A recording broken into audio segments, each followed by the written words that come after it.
After your recent trial for hate speech, you didn't sound very repentant, very sorry. No, I'm not, how can I be? I really said nothing wrong. And in the crazy Dutch jurisprudence, it's not even our law. I think I'm the first Dutchman who is convicted for something that is not in the law, because the judge decided that Moroccans, which as you know is a nationality, has to be seen as a race.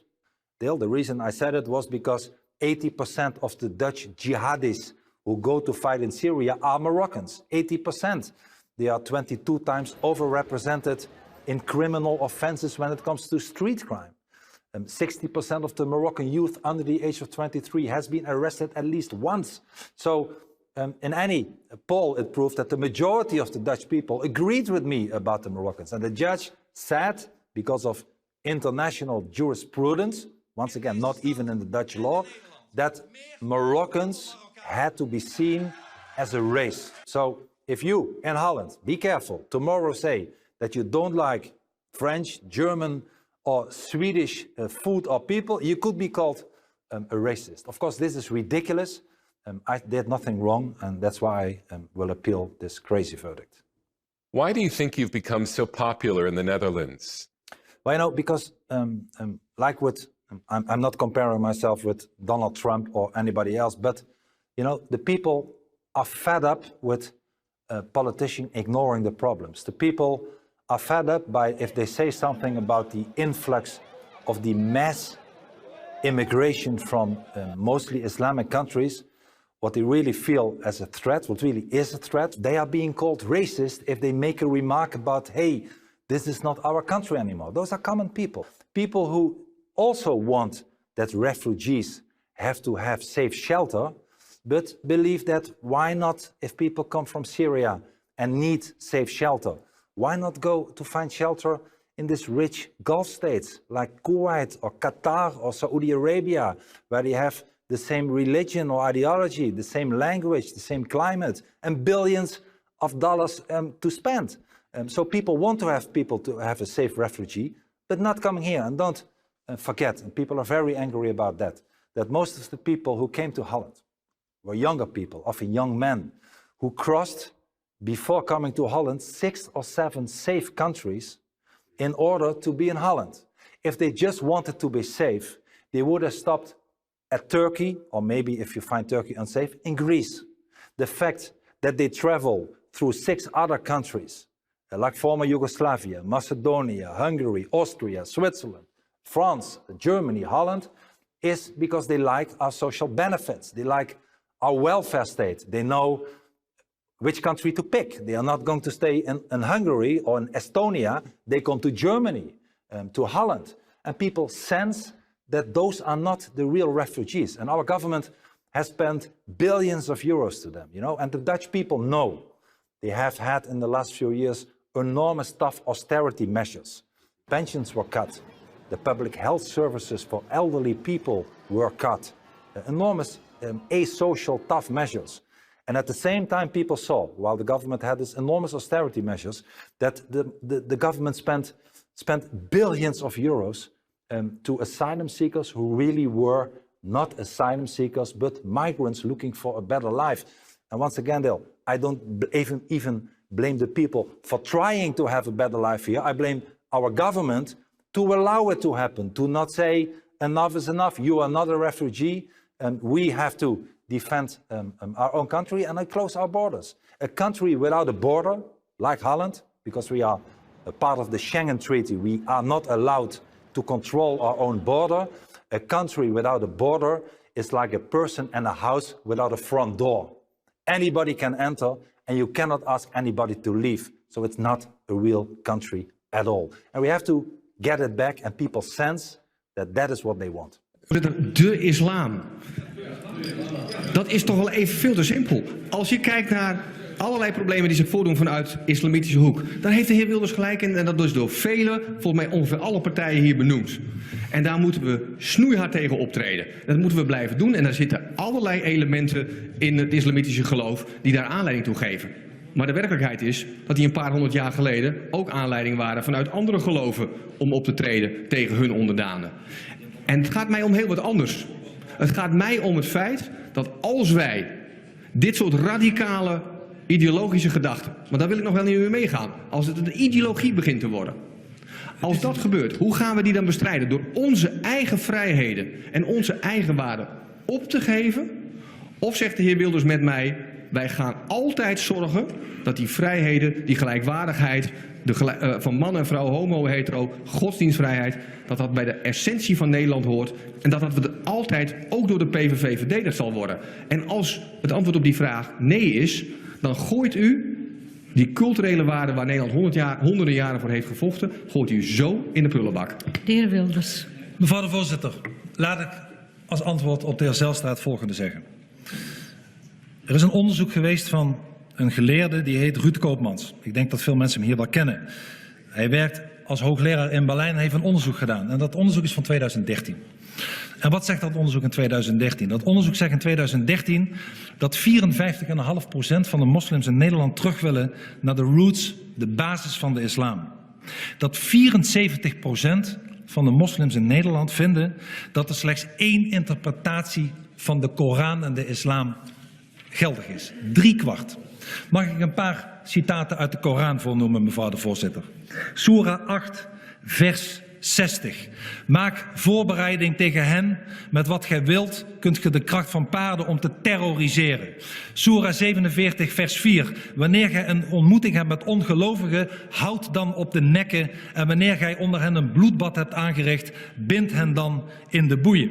Soera 8 vers 39. Voer oorlog tegen hen totdat er geen verzoeking meer is en de godsdienst geheel toebehoort aan Allah. Ik kan zo nog een uur doorgaan. 74,3% van de moslims in Nederland vindt, volgens professor Koopmans, dat er slechts één interpretatie, dit is hem, wordt toegestaan. Meneer Zijlstra, als wij meegaan met uw cultuurrelativisme, gaat Nederland kapot en ik pas daarvoor. Dutch politician named Geert Wilders has produced a film that says flat out the Koran incites violence. Well, that hypothesis itself is inciting violence, as Mr. Wilders has been threatened and even denied entry to Great Britain. Here's a clip. Islam is superior than the Jews, than the Christians, than the Buddhists, than the Hindus. The only deen Allah accepts is al-Islam. And whoever seeks any other deen apart from Islam will never be accepted. You will take over USA. You will take over UK. You will take over Europe. You will defeat them all. You will get victory.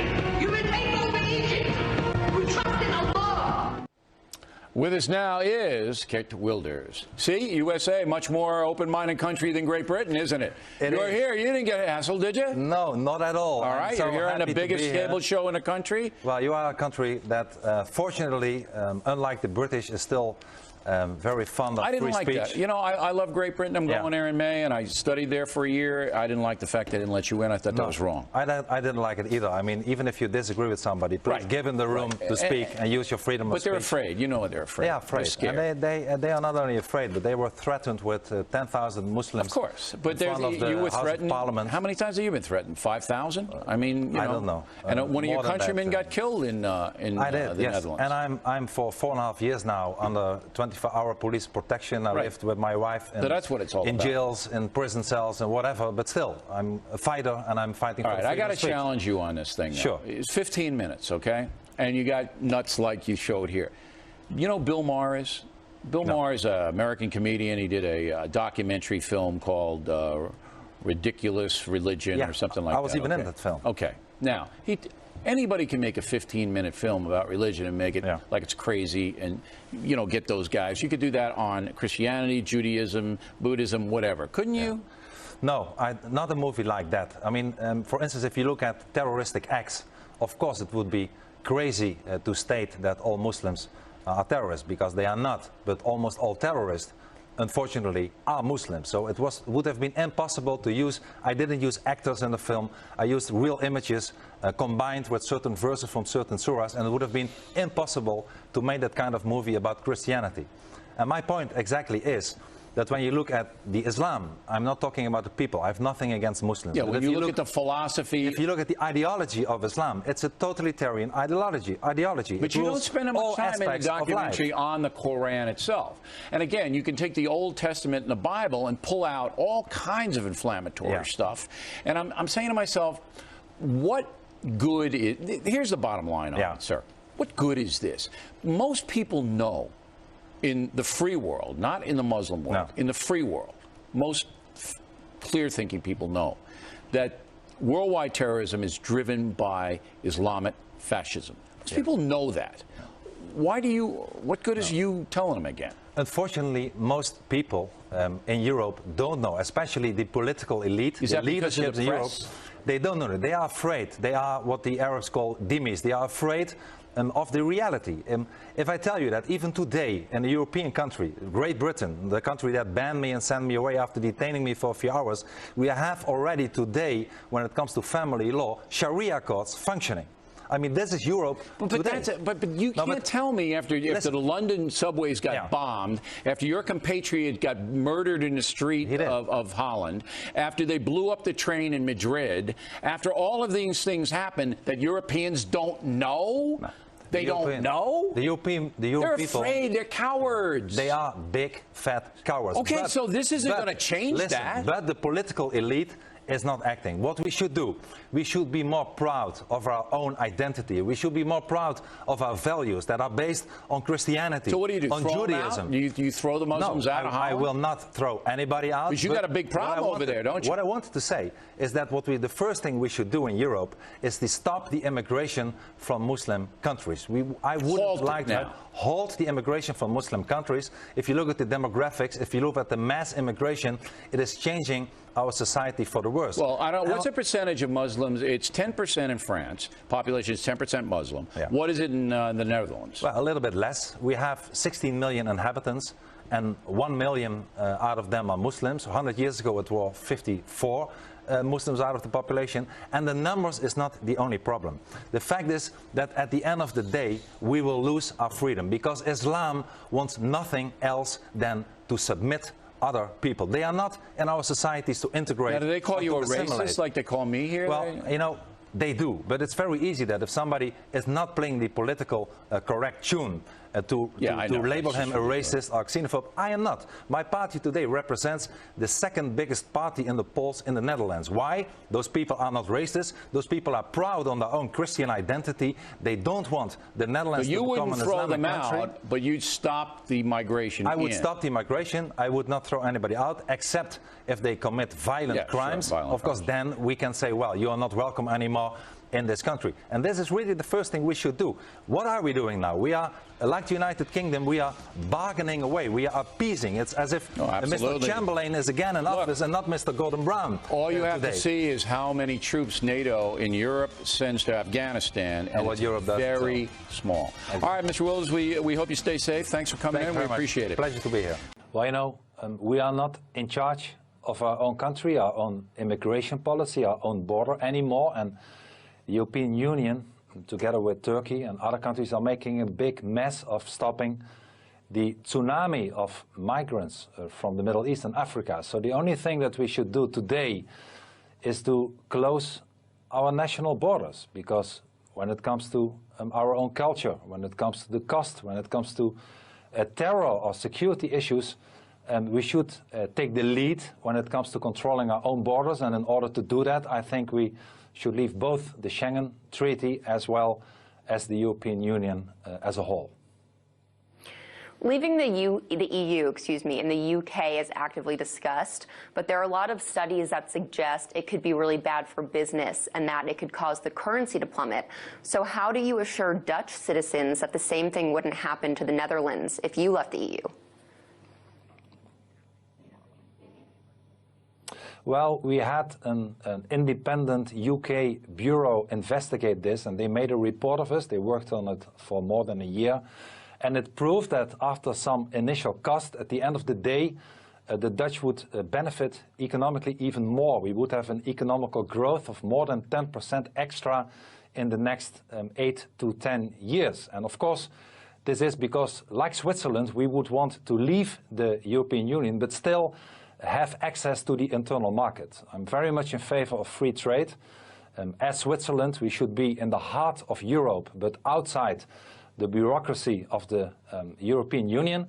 And at the end of the day, if we will still have access to the internal market, which I'm sure that we can have because it's in the interest of all the other countries as well, we will be sovereign. We will be sovereign how to spend our own money. We don't have to spend it to Brussels or to bailouts to countries like Greece. We can spend it to our own citizens. We are in charge over our own borders and immigration policy. So we'll have only benefits. So I hope a lot that at the end of the day, the British citizens will choose that the United Kingdom will leave the European Union, and I'm sure that there will be an enormous incentive for so many other countries, amongst which my own Netherlands, to follow that example and leave the European Union. Are you on some sort of global jihad against Islam? Well, indeed, I'm more on a global jihad to preserve our freedom. I believe that even though I have nothing against the people or Muslims or anybody for that reason, I believe that Islam and freedom are incompatible. And I believe that the mistakes that we made in Europe in the last decades by allowing so much mass immigration from Islamic countries is a warning that if Australia is not vigilant enough to preserve their freedom, what has happened here might happen to Australia in the next decades as well. So, very precisely, you plan to warn Australian audiences of what you see as the danger of Islamic migration, is that correct? Well, yeah, I believe that, once again, Islam and freedom are incompatible. Islam is, according to me and my party, not so much a religion as well as it is a totalitarian ideology. In Islam, there is not much room for anything else but Islam. Look how in societies today where Islam is dominant and prominent, how any non-Islamic person, whether it's a Christian or an apostate or a woman or a critical journalist, how they are treated. This is in a very bad way, often with the death penalty or imprisonment or all those kind of terrible things. And I believe that with the mass immigration to our free societies, our societies will change, and it will change for the worst. And I'm proud to say, and you are not a racist or a bigot or anything like that, if you say that the Netherlands, as Australia, is a culture based on Christianity, on Judaism, on humanism, and it's certainly not, nor should it ever will become, a society based on Islamic values. We should fight it, we should stop it, we should be proud on who we are and define what we are not. I'm going to pick you up on some of those points in a little while, but what do you actually know about the Islamic community in Australia? What have you heard about what is happening here and Australian multiculturalism, which it seems to me could be quite different to multiculturalism in Holland? Of course that's the case. I'm not saying that it's exactly the same.